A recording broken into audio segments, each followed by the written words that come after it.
Lukas pasal 13 mulai ayat 6. Begini firman Tuhan. Lalu Yesus mengatakan perumpamaan ini, seorang mempunyai pohon ara yang tumbuh di kebun anggurnya, dan ia datang untuk mencari buah pada pohon itu, tetapi ia tidak menemukannya. Lalu ia berkata kepada pengurus kebun anggur itu, sudah 3 tahun aku datang mencari buah pada pohon ara ini dan aku tidak menemukannya. Tebanglah pohon ini. Untuk apa ia hidup di tanah ini dengan percuma?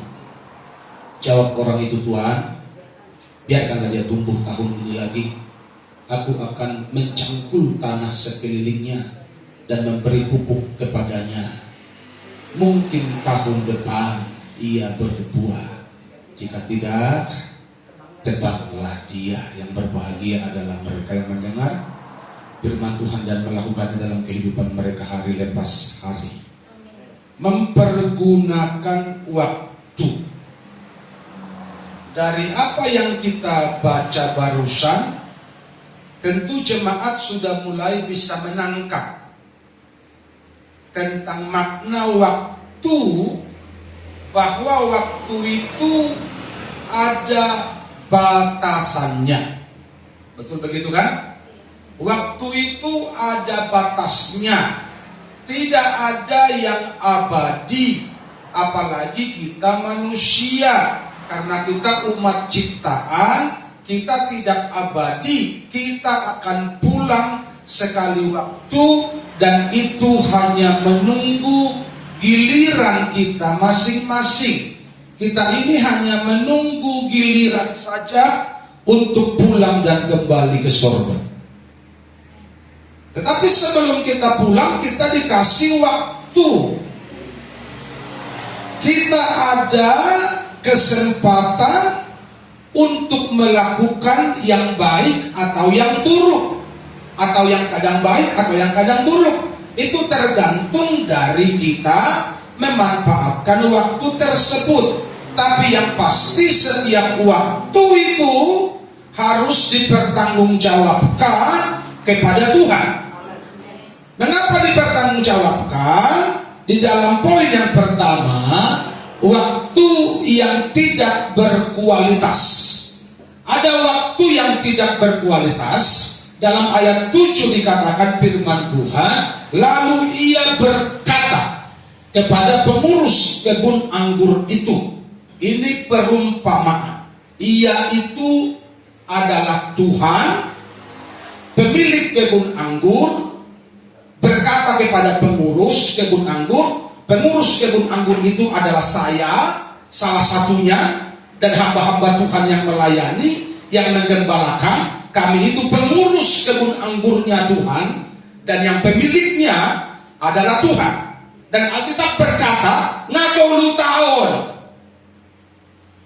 yang punya kebun anggur itu, yang adalah Tuhan, datang ke kebun anggur itu pengen mencicipi, pengen menikmati buah dari pohon ara tersebut. Tapi Alkitab mencatat 3 tahun dia berturut-turut datang dan buah tidak ditemukan.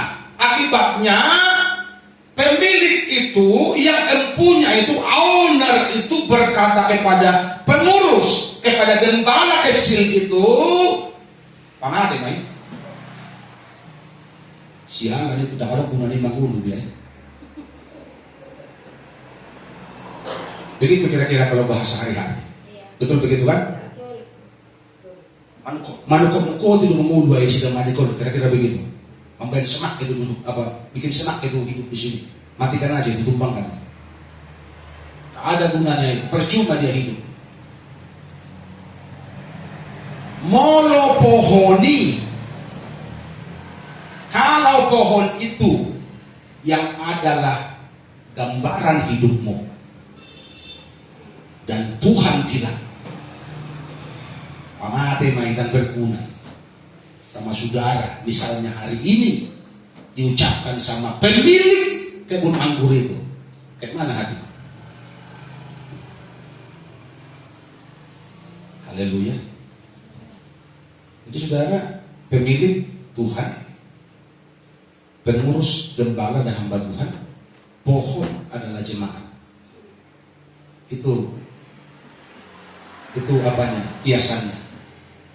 Pohon itu kalau tidak berbuah pasti ditebang.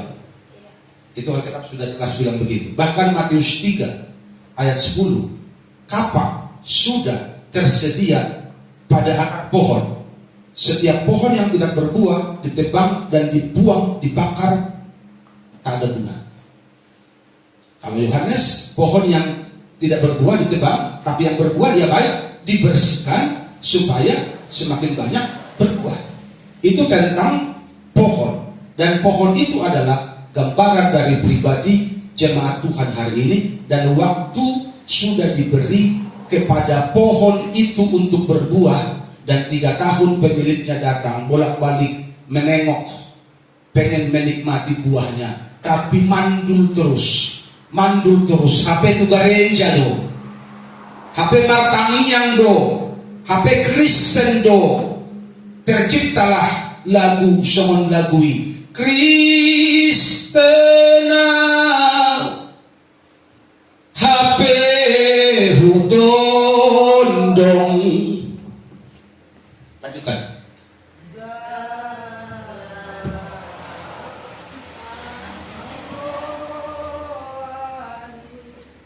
Haleluya. Kenapa tidak berbuat? Karena Kristen menondongnya jangan sama Tuhan tiap hari. Jangan kerusakan, jangan keduniawian. Kalau engkau benar, engkau sehat, pasti berbuah. Haleluya. Pohon yang sehat itu kalau ditanam, dirawat, dipelihara, pasti berbuah. Tak mungkin tak berbuah. Itulah pasal. Jadi kenapa gak berbuah? Ya sakit. Makanya orang Kristen jangan mau sakit rohanimu. Isi sakit rohani dapat pendeta. Nah daun dan Tuhan. Nah jarang kebaktian, jarang renungan firman, dijamin sakit rohaninya. Dan jaminnya itu. Haleluya. Karena orang yang cinta Tuhan, yang kesukaannya ialah Taurat Tuhan, dan yang merenungkan Taurat itu siang dan malam, akibatnya ia menjadi seperti pohon yang ditanam di tepi aliran air, yang merambatkan akar-akarnya ke tepi batang air, yang daunnya tetap hijau, yang tidak khawatir dalam tahun kering, dan tidak pernah berhenti menghasilkan buah. Itu pohon yang sehat. Kenapa enggak berhenti berbuah? Karena ada suplai makanan yang didapatkannya dari air kehidupan. Kenapa? Karena ditanamnya di dekat mata air. Di sini mata air itu, tertanamlah di sini baik-baik. Haleluya. Kalau engkau semakin menjauh dari sang hidupmu, mati sia. Itulah pasal. Jadi hidup yang singkat ini mari ngertilah. PT semangat kita. Pajak orang